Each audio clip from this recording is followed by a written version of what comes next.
Hello and welcome to this very special interview. Joining me today is Sadguru, Jaggi Vasudev. Thanks very much, Sadguru. Like always, it's a pleasure talking to you. This conversation starts, of course, with this initiative, Insight, that you are organizing, which is more specific towards entrepreneurs. And I know it's an interesting time in which we are doing this, and I'll come to that in a bit. But if you could first tell our viewers, what is the idea behind Insight? See, what I have observed with many levels of business in India is, probably for most people when they say business, they're talking about the mega corporations that have grown, both Indian and otherwise.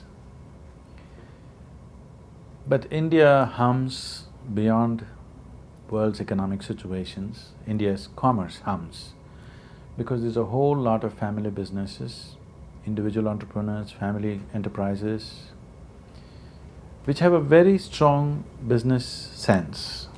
They have the necessary commitment to what they're doing, they have the fire to run the business, they have the know-how, but they're not able to move from being a proprietary to a larger possibility. This scaling up is something that a lot of them struggle with. I have many personal experiences with this. I've been watching this for a few years now, and I thought in some way if you could contribute to really help these businesses to scale up, because they have everything in place, they have the fundamentals really good. What holds them back, Sadhguru? It's essentially… one thing is, I think in India, Indian businesses have seriously not understood what's branding, seriously. There's a serious lack of knowledge about what is branding. And also, in India, one of the biggest problems is a friendly finance. It's very cruel finance. You want to do business and you want to pay 15 to 18% interest and do business is… I don't think in Europe and America anybody will even venture to do business if you talk about that kind of interest. People are paying that kind of interest and still being successful. So, access to more friendly finance and understanding larger market systems in the world. They know how to operate in the local terrain. For some of them, language is the issue. When I say language, not just the language as English or Hindi, the language of business, how it operates elsewhere. Unless somebody reaches out to them, they don't know how to reach out by themselves. So essentially, branding, finance and marketing capabilities are the main things. And to be able to move from the control that a proprietary has to a larger way of operating where you don't have so much control and you have to trust a different type of people and different type of forces and systems. From moving from a personalized way of doing business to a system-oriented operation. A system always lacks what a person has, but to be able to make that sacrifice… In what way? Could you qualify that? When a person handles something, he can handle something with a certain sensitivity, which matters for people who work with you and who go along with you.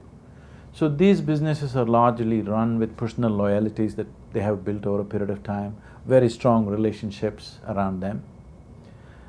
To drop that, not necessarily drop that, but to transcend that and to go to an area where to have people around you who don't have any personal loyalty to you, but still there is a different kind of commitment to work and the process of working is a different mindset altogether.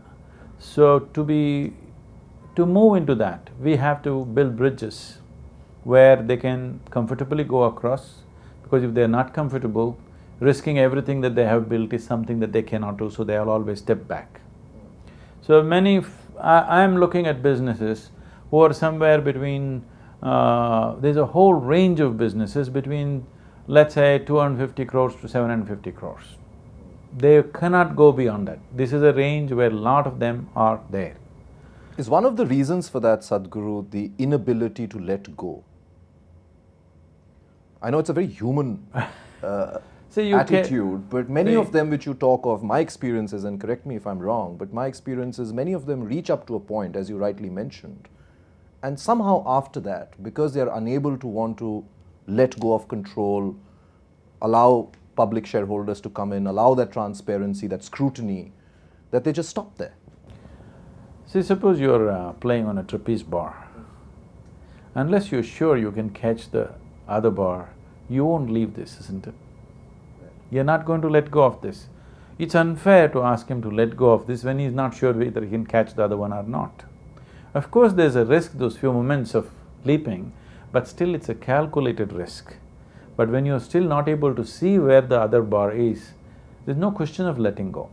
So, insight is an effort to help people to have the necessary insight to see where the other floating bar is. And it's not really so much of a risk as they think, as many of them may perceive. It is a certain calculated risk, and even operating within the limitations, having a stagnant business is also a great risk. Everything works well only when it's succeeding and growing. People… you can keep people together, you can keep everybody focused. When something is growing and getting bigger, if it stagnates, there'll be all kinds of problems that everybody faces at some point or the other. So, to move on to the next step, without the necessary tools and the know-how, asking them to move on is not a fair thing.